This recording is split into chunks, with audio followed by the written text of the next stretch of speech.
तो इस एपिसोड की स्टार्टिंग में हमें दिखाया जाता है और भविष्य में अगर किसी ऐसी चीज़ से मिलती हो तुम जिसे तुम हैंडल नहीं कर पाती हो तो तुम्हें जल्दी से जल्दी मुझे ही कॉल करना है। शेंगोंग कहती है आखिर तुम प्रेसिडेंट उनकी वाइफ से इतना ज़्यादा जेलस कैसे हो सकते हो।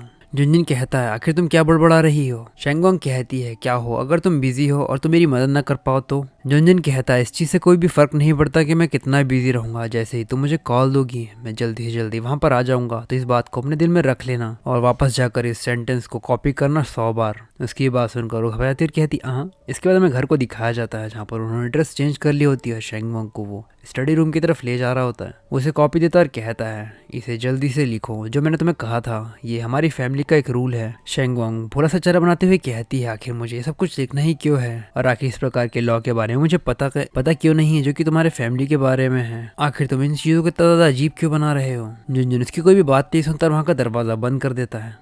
शेंगवांग अपने मन में कहती ये जुनजिन तुम्हें लगता है कि मैं किसी प्राइमरी स्कूल की बच्ची हूँ क्योंकि तुम मुझे ये सब कुछ लिखने के लिए लगा रहे हो। शेंगवांग फोन की तरफ देखती है और फिर वो मैसेज करती है जुनजिन को क्या तुम सो गए। जुनजिन कहता नहीं, क्या तुमने अभी तक अपनी कॉपी को कंप्लीट कर लिया जो कि मैंने तुमसे कहा था। शेंगवांग मैसेज करती है मुझे भूख लगी है, क्या तुम मेरे लिए फ्राई स्टिक बना सकते हो, मेरा मतलब मुझे खाने की इच्छा हो रही हो। जुनजिन उस फोन की तरफ देखता है, मतलब नोटिफिकेशन की तरफ। वो काफ़ी शर्मा रही होती है और कहती है आखिर मैं खुद को कंट्रोल क्यों नहीं कर पा रही हूँ। मैं चाहती हूँ कि वो बिग कैंसर गाय मुझे पैम्पर करे।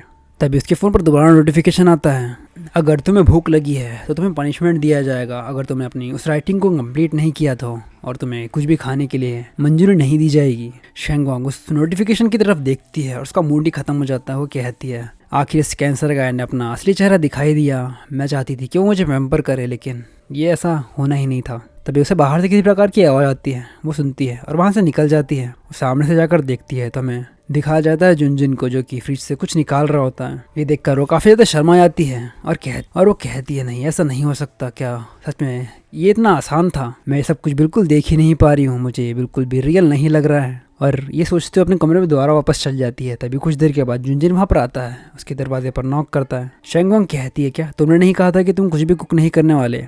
जुनजिन कहता है क्या मैंने ये कहा कि तुम इसे खा सकती हो, क्या तुमने अपना वो काम कर लिया जो मैंने तुम्हें दिया था। इसके बाद शेंगवांग उसे वो दिखाती है। जुनजिन उसे गिफ्ट देता है। शेंगवांग उसे देखकर काफी ज्यादा खुश रहती है और कहती है ये क्या है। जुनजिन कहता है ये गिफ्ट है। इसके बाद शेंगवांग अपनी इस डिश को खाना शुरू कर देती है। जुनजिन उसकी तरफ देखता है और अपने मन में कहता है मेरी मेमोरीज में मुझे अच्छी तरीके से याद है जब भी मैं उसे किसी प्रकार का गिफ्ट देता था वो हमेशा उसे दूर फेंक देती थी। और ये कहकर वहाँ से आगे निकल जाता है और कहता है मैं जॉगिंग के लिए जा रहा हूँ। शेंगवांग कहती है ठीक है और उसके बाद दरवाजा बंद कर देता है। तो अगर आपको ये एपिसोड पसंद आया हो तो ज़्यादा से ज़्यादा लाइक करें और कमेंट करें ताकि मैं नेक्स्ट एपिसोड जल्दी से जल्दी डाल पाऊँ। अगर आपको मेरा कंटेंट पसंद आया तो प्लीज़ चैनल को सब्सक्राइब करना ना भूलें।